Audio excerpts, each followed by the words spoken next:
Welcome! We're going to take some pretty creative pictures like this of this rose. We're going to use a little bit of a non-traditional lighting setup. It's called rim lighting. It will create kind of a light that hugs the contours of our subject. So let's go ahead and get into it. As you can see here, I have kind of the basic setup already in place. The reason I call it unconventional is that the strobe is actually pointed directly at the camera. This is a Nikon full frame with a 105mm macro lens on it, and it is pointed directly at my strobe, which has about a 36-inch softbox on the front of it. So what we're going to do is mount this rose in a little clamp. We'll kind of get it posed the way we like, maybe like that.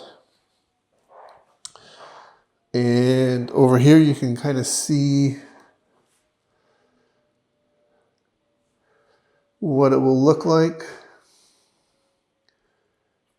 Get our focus point going. I'm going to now turn on the strobe. We are set at 1/4 power. So we'll take an image and we'll see what that looks like over here. And as you can see, the red indicates overexposure. So unsurprising, it's almost all completely wiped out. So no big surprises there, but that is actually expected. So what we're going to do next is we're going to mask off the flower, and we're going to do that with this stand here. I'm going to raise the arm, and then I am going to take this piece of black cloth that came from the local Walmart, and I'm going to clip it onto this arm. And then we're going to move it so that it sits behind the flower and in front of the softbox. Now the idea here is that the light from the softbox is going to kind of wrap around and hug the edges of the plant. So you'll see like a bit of a highlight on the contours. It'll also have kind of a neat effect on the petals because the petals are somewhat translucent, and they in turn will kind of glow, which is a really nice look. What we're going to do now is make sure that the camera is set up such that we don't actually see any part of the white of the softbox. And so now we can take another image. We'll go over here and take a look. And so now you can see that the overexposed part is now gone. But we can also see that we have another problem, which is this kind of flare, is lens flare. It's basically even though we have this masked off, this is so bright, it's coming around and kind of bouncing around and entering the lens. It gets a lot worse, by the way, if we were to take this lens hood off, or at least I expect it would. Let's take a shot and see. It's maybe a little bit worse. I thought it would be worse. But anyway, that isn't really going to mitigate that. What we really want is for the background to be as black as we can get it. Makes it easier to edit and makes the picture a little more striking. So the way we're going to do that is with another stand. And we're going to, like with the other one, we have an arm that we're going to put out like so. And we're going to mask off, this time in the front. And what I'm going to do is use these basically black foam pieces of panel. They're from the local Staples office store. I'm going to hang these. And what we're going to do, if I can kind of get this situated, what we're going to do is move this a little bit further out. Probably block the wheel. What we're going to do is set these cards so that I'm gonna wreck everything. Holy cow. All right. There we go. I'm going to set these cards so that they are just barely visible on each side of the image. And so we should see just barely the edge, and I'll do them one at a time. So we can see that one, and now we'll take the other side and we'll come in just barely. All right, now what that's going to do is that's going to prevent the strobe, the light from the strobe from that's kind of coming around from entering the lens. And that should dramatically lower the amount of lens flare we see. So let's give it a shot. And that's pretty good. So this was the the first one, and this is the new one. You can see that the background is much more black. And also we can see what I was mentioning before about how the light is kind of hugging the contours of the flower. The petals kind of look like they're glowing.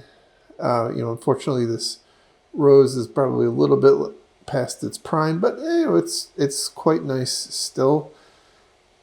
You can see on the sides, these white things right here are the edges of these boards right here catching the strobe and showing up into the lens. So now we're pretty good. There's probably a little bit of flare at the bottom. It's actually not so bad. We can see in the image, which is not awesome, we can see some of the texture of the fabric. It's actually better than it has been on prior shots. So I'm kind of happy with that. I think now it's down to kind of positioning the rose a little bit better. So I think one thing I'm going to do is pull this problematic petal off. And maybe we will turn it a little bit. Let's see how that looks. It's kind of nice. I think it's a little uneven now, and I probably have to pull this petal off too. All right, see how that looks. Yeah, that's kind of nice. Set those down. All right, let's now let's kind of fine tune our focus. What I'm trying to do, even though I'm at f16 on this camera, what I'm really trying to do is focus in the dead center of the flower. And the reason for that, move this so you can see the dead center of the flower. The reason I want to do that is because even though I'm at f16, which typically has much larger depth of field, because we're so close, it's still going to result in a fairly shallow depth of field. So what I want to do is make sure that I'm focusing kind of in the middle between the front and the back. That will give me the most, the best chance of the entire flower being in focus without having to resort to something like focus stacking. So what we can do is we'll take this image and then we'll take a look at the front and take a look at the back and make sure that indeed everything is actually in focus. So I do have to put this back in place like so. And then I will take a shot, go over here, take a look. That's pretty good. I really, really, really like how how it looks like it's glowing. It's just absolutely beautiful in my view. So one thing we can try doing is let's see what happens if we increase the power on our strobe. We'll go from 1/4 to, let's say, 1/2. And we'll give that a shot. And then we'll come over here, see if there's anything that's been blown out. And it doesn't look like it. But you can definitely start seeing at the higher power, you can really start to see the texture of that background. Like I can see some hair here. Obviously it's not my hair. And I think we've reintroduced some lens flare down here at the bottom in particular, although I'm not too troubled by flare down at the bottom because we will end up cropping down to like 9:16 because we're all like, social media whores anyway now. So that bottom part will fall off anyhow. Anyway, that's kind of the long and the short of it. Now is really down to positioning and getting the right composition.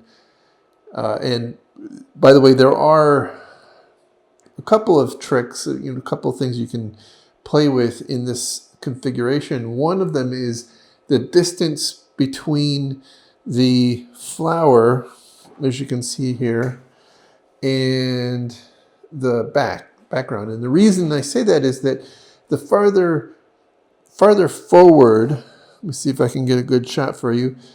The farther forward the flower is, the more light it will collect, but that light will accumulate kind of on the back of the flower and a little bit on the sides and a lot less on the front. Whereas if you have it closer to the back, the trade-off is you're probably going to capture more of the texture of your mask, but you'll have more light wrapping around the front of your subject. So let's push it back and see what happens. I think I took 2 shots there. Yeah, one is dark. Okay.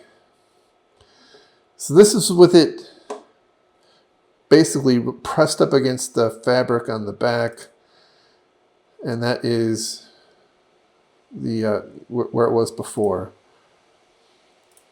And so you can see how when it was farther forward, the light is definitely catching more on the petals, on the side of the petals. So I would say that where I had it before was probably the sweet spot.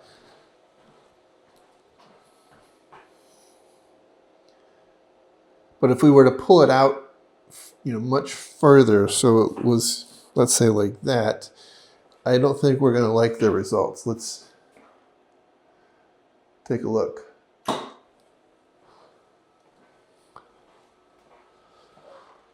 Yeah, the front of the flower is much less illuminated. Let's take a look and compare.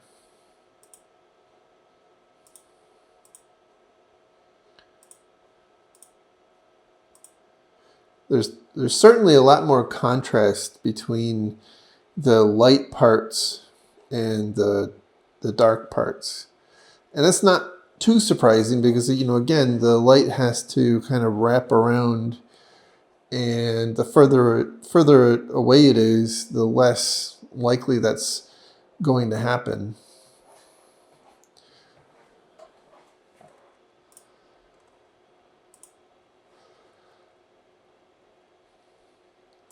So I kind of like that. Let's try kicking down the power a little bit back to 1/4.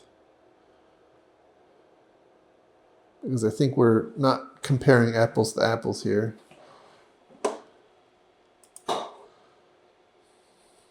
Yeah, so if we compared apples to apples, like that's a lot, the front of that is a lot darker.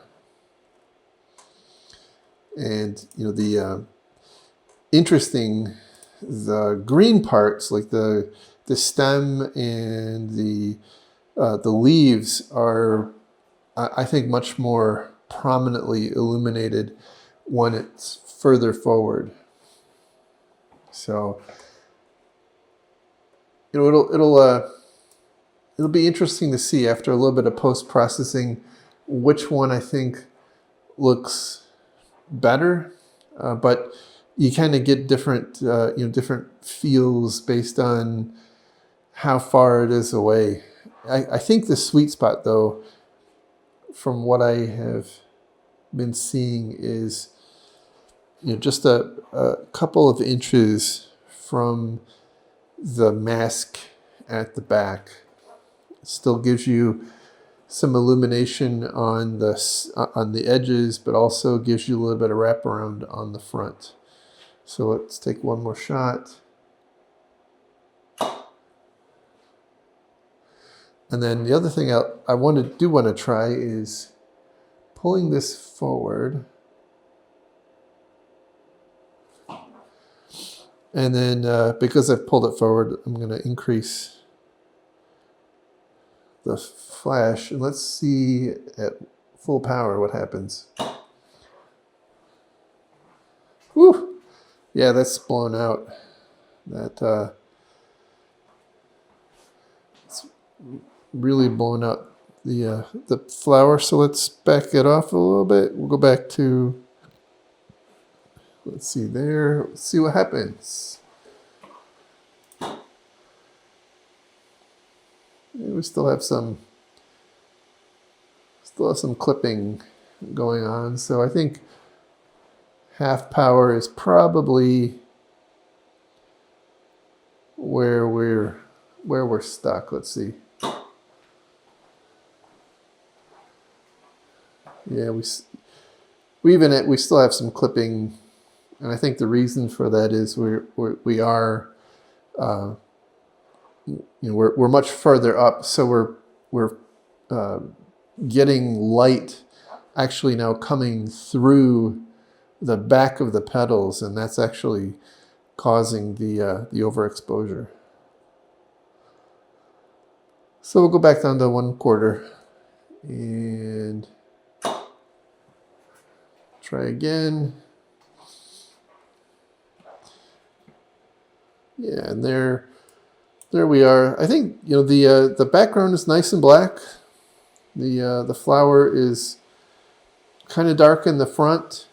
The back is certainly well illuminated, which is not too surprising. The sides, the kind of the hips down here of the rose are still pretty nice and illuminated, but again, that front is quite dark. I'm sure we can mess with that a little bit in Lightroom.